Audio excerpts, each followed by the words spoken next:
तो बच्चों प्रश्नावली 12 ए के क्वेश्चन नंबर 3 तक के प्रश्नों को हल करने के बाद आज के इस लेक्चर से हम क्वेश्चन नंबर 4, 5 और आगे जो बचे हुए क्वेश्चंस हैं उन्हें हल करने की कोशिश करेंगे। ठीक है ना। क्या कहा गया है क्वेश्चन नंबर 4 में, जिसको मैंने ऑलरेडी लिख लिया है और वो क्या है समझते हैं इसको। एक वृत्ताकार खेत है, ठीक है ना। हमारे पास क्या है, एक वृत्ताकार खेत है, ऐसे कुछ समझ लो कि एक हमारे पास वृत्ताकार खेत है जैसे कि पार्क होता है। इस खेत के चारों ओर तार लगाना है, क्या, वायर, जी हां तार लगाना है 12 रुपए प्रति मीटर, यानी 1 मीटर का दाम जो है वो कितना है, 1 मीटर तार का दाम जो है बच्चों वो 12 रुपए है। इस मीटर यानी इतने 12 रुपए प्रति मीटर के दर से जो तार खरीदा जाता है उसको इस वृत्ताकार खेत के चारों ओर लगाया जाता है। मजे की बात यह है कि इस खेत के चारों ओर जो तार को घेरने के लिए कुल तार खरीदा जाता है उसकी जो लागत है वो कितना है, 5280 रुपए की लागत आती है या लगती है। खेत को, इसी खेत को 0.5 यानी 0.50 रुपए, कहने का मतलब कि 50 पैसे, ये क्या 0.50 रुपए, इसका मतलब है कि 50 पैसे प्रति वर्ग मीटर की दर से जोता जाता है। यानी इस खेत को जोतने के लिए 0.50 रुपए प्रति वर्ग मीटर की दर से लागत आती है। बताइए खेत को जोतने में कितनी लागत आएगी। ठीक है ना। तो सबसे पहले इस वृत्ताकार खेत को जोतने में कितनी लागत आएगी वो हमको तभी मालूम हो पाएगा जब इस खेत का संपूर्ण क्षेत्रफल पता हो। जब इस खेत का संपूर्ण क्षेत्रफल मालूम होगा, 1 वर्ग मीटर क्षेत्रफल का दाम 0.5 रुपए में आएगा अगर, तो संपूर्ण क्षेत्रफल में अगर इस मूल्य से हम गुणा कर देंगे तो हमको वह मालूम हो जाएगा कि इस खेत को जोतने में कितनी लागत आएगी। ठीक है ना। तो हमारा मुख्य पर्पज क्या रहेगा, अभी इस वृत्ताकार खेत का क्षेत्रफल निकालना, लेकिन क्षेत्रफल निकालने के लिए आवश्यकता है हमें किसकी, त्रिज्या की। तो त्रिज्या कैसे निकलेगी आइए हम आपको समझाते हैं।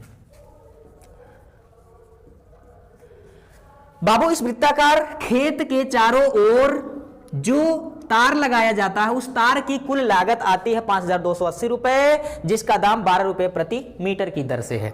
ठीक है ना। तो मैं अगर आपसे कहूं कि 10 रुपए, ठीक है ना, 10 रुपए प्रति केजी के दाम से अगर आलू आप खरीदते हो तो 500 रुपए लगते हैं। मान लिया जाए मैं आपसे कहूं कि 10 रुपए प्रति किलोग्राम की दर से आलू खरीदने पर कुल 500 रुपए की लागत आती है, तो क्या आप बता सकते हो कि आपको आलू कितने किलोग्राम मिला है? बता सकते हो? बिल्कुल बता सकते हैं। कैसे? अगर 10 रुपए प्रति किलोग्राम की दर से हम आलू खरीदें और 500 रुपए खर्च हो गया तो हमें आलू की मात्रा, आलू की केजी में मात्रा जो होगी वो कितना, कुल खर्च, क्या लल्ला, कुल खर्च और बटे प्रति किलोग्राम का खर्च, कुल खर्च बटा प्रति किलोग्राम का खर्च, जिसको हम दर भी कह सकते हैं। और कुल खर्च जो कि आया है 500 रुपए और कितना दर है 10 रुपया, यानी कि भाग करोगे तो टोटल कितना आएगा, 50 किलोग्राम आलू आपको मिलेगा। ये क्वेश्चन का बेसिक कॉन्सेप्ट है, समझिए इसको। ठीक है ना।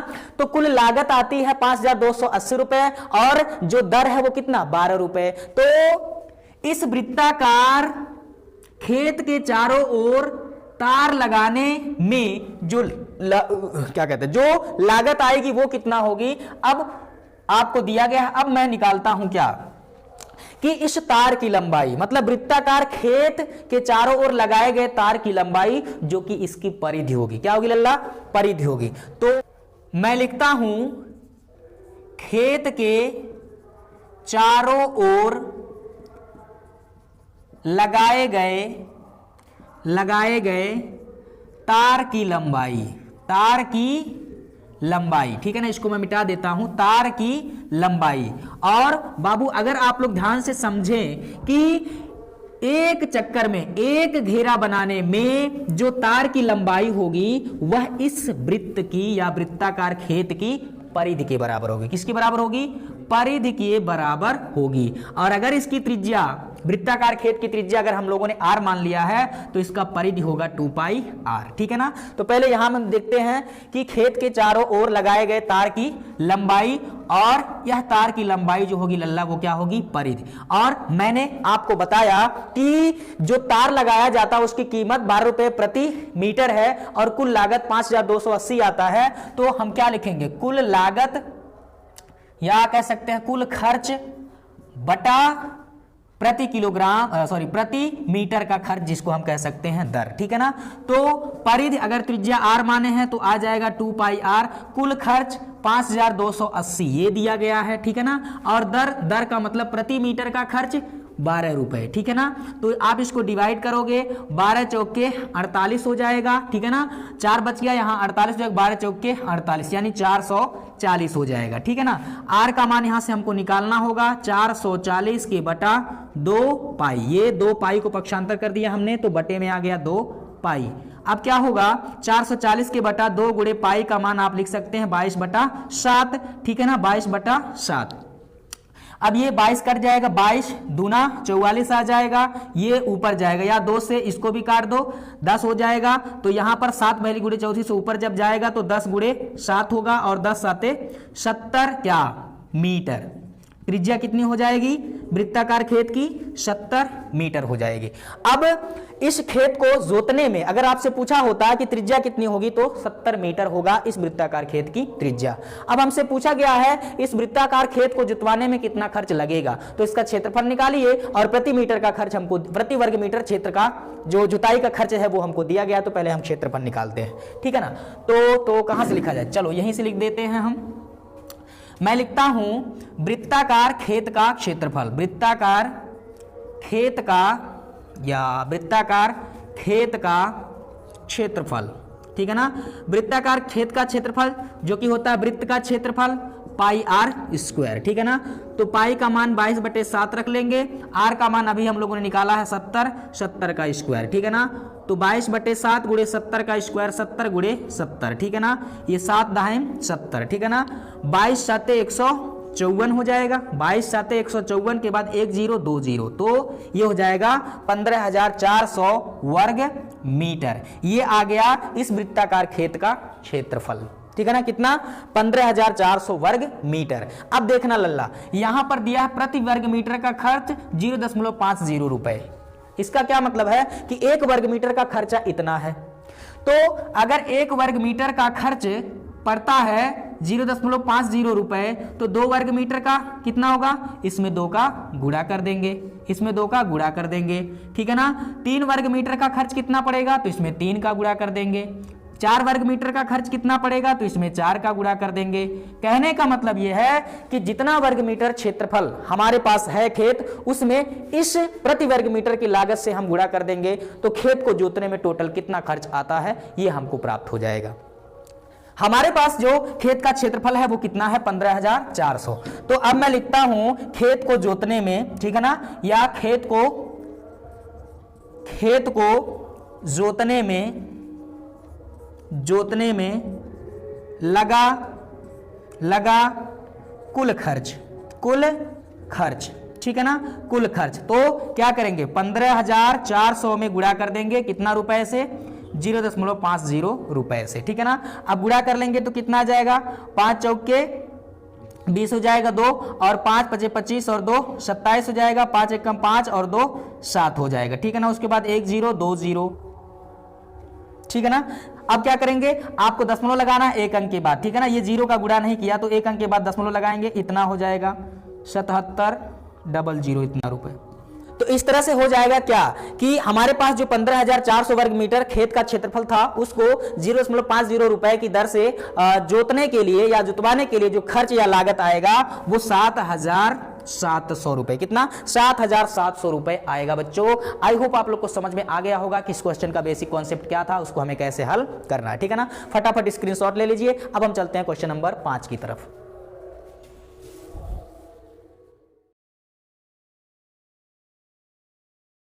सो बच्चों क्वेश्चन नंबर 5 क्या है उसको मैंने फटाफट लिख लिया है। क्वेश्चन क्या है उसको पढ़ते हैं, समझते हैं, फिर हल करते हैं। कहा है एक दौड़ने का मार्ग, ठीक है ना, एक रेसिंग ट्रैक है, दौड़ने का मार्ग है जो वलयाकार है। कैसा है? वलयाकार है, वलय के आकार है, रिंग के जैसा है, जिसकी अंतः परिधि दिया गया है 440 मीटर और बाहरी परिधि दिया गया है 506 मीटर, ठीक है ना। मार्ग की चौड़ाई क्या होगी और उसका क्षेत्रफल क्या होगा वो हमें ज्ञात करना है, ठीक है ना। एकदम आसान सा क्वेश्चन है, समझिए इसको। हमारे पास मान लेते हैं कि ये वलयाकार मार्ग है, तो हमारे पास ये क्या है, एक समझ लीजिए कि मार्ग है।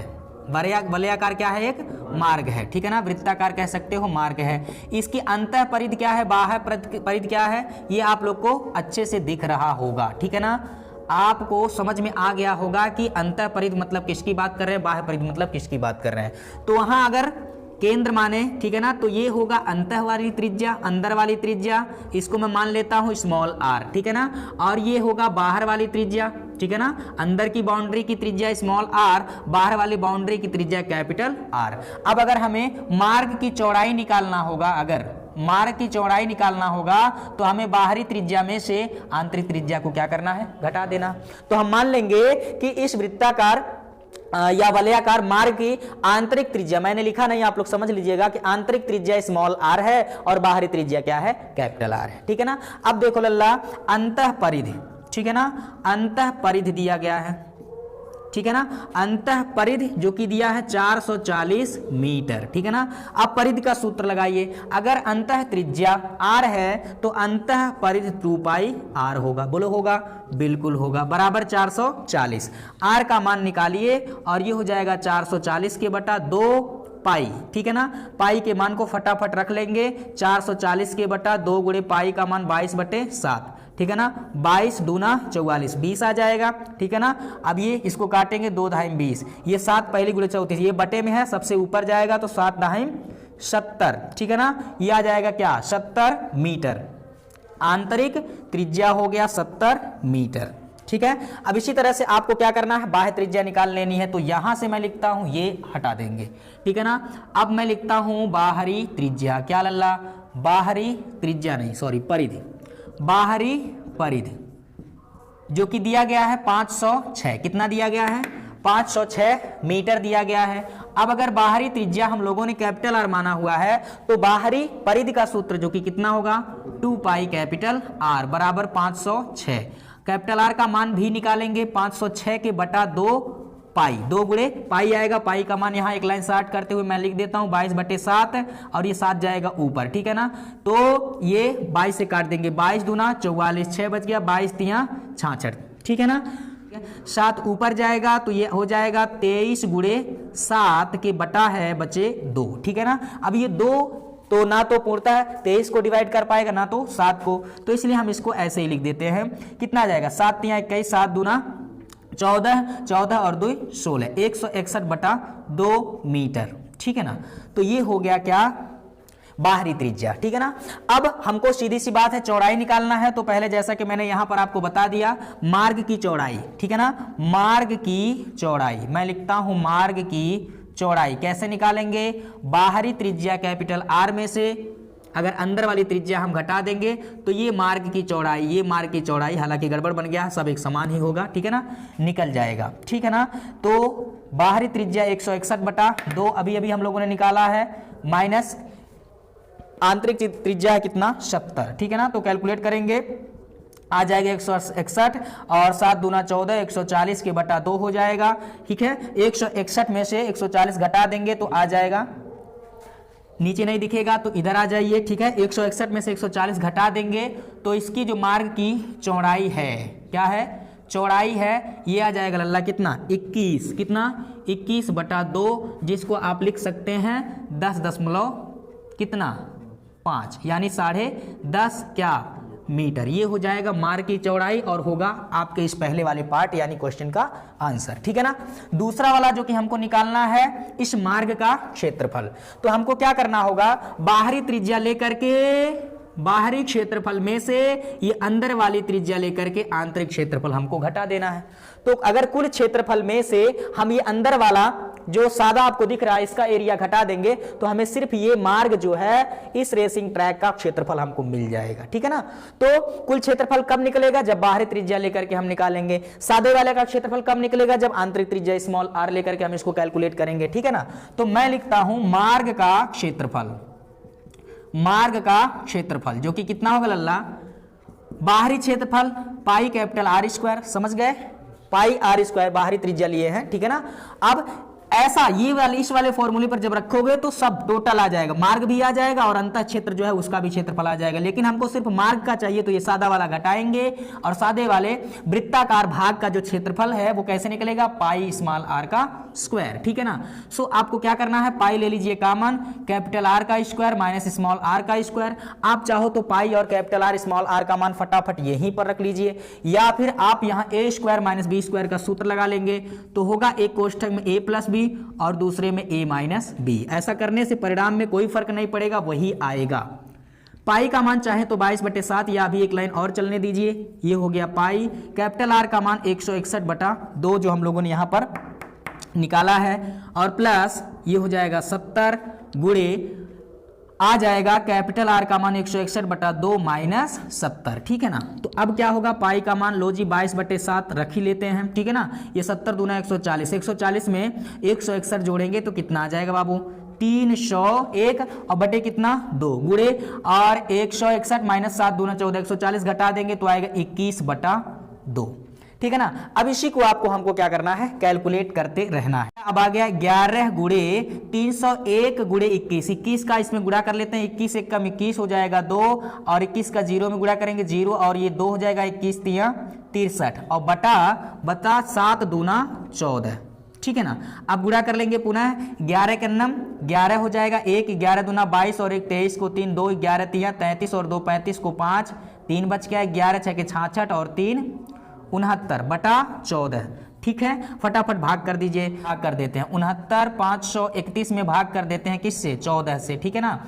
यह आ जाएगा 14 चौके 56, ठीक है ना। 14 चौके 56 घटा लेंगे कितना आ रहा है, ठीक है। यहाँ 3 13 आ जाएगा, यहाँ 5, ठीक है ना, आ जाएगा 135, 14 9 126 और घटाएंगे कितना आएगा, 9 आ जाएगा, यहाँ बच गया 3 तो हो गया 93 और 14 6 के 84, ठीक है ना। आ जाएगा कितना, पुनः 9 आ जाएगा और यहाँ बचा कितना 1 91 हो जाएगा, 14 6 के 84, ठीक है ना। आगे आप लोग को दिख नहीं रहा है, भाग आप लोग कर लीजिएगा, 4966 आगे दशमलव कुछ आएगा, ठीक है ना, दशमलव कुछ वर्ग मीटर, ठीक है ना, दशमलव कुछ वर्ग मीटर जो है आएगा। ये मैंने पूरा भाग नहीं दिया है, आप लोग दशमलव लगा करके आगे भाग कर लेंगे तो 4966 दशमलव कुछ वर्ग मीटर आ जाएगा। क्या ये जो रेसिंग ट्रैक है, मतलब जो दौड़ने का वलयाकार मार्ग है, इसका क्षेत्रफल आपको मालूम हो जाए। लो मैंने पूरा छिच्छी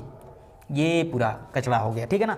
तो इस तरह से इस क्वेश्चन नंबर 5वें के समापन के साथ अब अगले वाले क्वेश्चन में, अगले वाले टॉपिक में हम मिलेंगे।